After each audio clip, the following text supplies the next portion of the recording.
School teaches you what to learn, but no one teaches you how. Ever sat down to study, stared at a book for 30 minutes, and learned absolutely nothing? That's not a you problem. That's a system problem. So reframe your mindset. Let's fix it. Your brain isn't designed to memorize facts. It's built to solve problems. That's why just reading notes or highlighting is the worst way to study. Instead, use the blurting method. Read a topic, then shut the book and write down everything you remember. No peeking. If you can't explain it, you don't actually know it. Ever had a song stuck in your head? That's called the Zeigarnik effect. Your brain hates unfinished tasks. Soviet psychologists found that when people left tasks unfinished, their brains kept working on them subconsciously.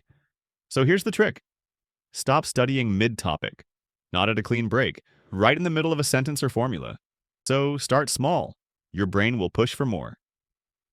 You don't need motivation, you just need momentum. Tell yourself, I'll study for just 20 minutes. That's it. No pressure. Your brain won't resist because it seems easy. But once you start, those 20 minutes often turn into hours. Why can you binge watch a show for 5 hours but can't focus on studying for 10 minutes? Because your brain craves novelty. So mix up your study routine. 20 minutes of math, 10 minutes of history, 15 minutes of science. Or switch between writing, reading, and watching videos on the same topic. It's called interleaving, and it makes learning way more engaging. Mix it up. Learn faster. Your brain sucks at memorizing random facts but is amazing at remembering places.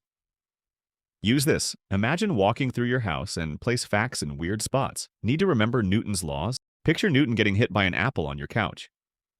Struggling with history dates? Tattoo them on your fridge in your mind.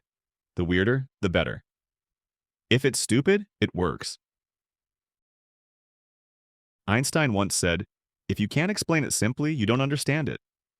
So, pick a topic. Now explain it to a 5-year-old. If you sound confused, go back and learn it again. The goal? No big words, no jargon, just pure understanding. Or better, teach it to someone who can put up questions against your explanations, which examines your understanding way better than just explaining to someone who can't give any feedback. Most people cram, ace the test, and forget everything after. That's useless. Instead, use spaced repetition. Forget less, remember more. Review on day 1. Again on day 3. Then after a week, then a month. That's how your brain locks in knowledge long term. Most people study harder. Smart people study better. Try these for a week, and you'll never study the same way again.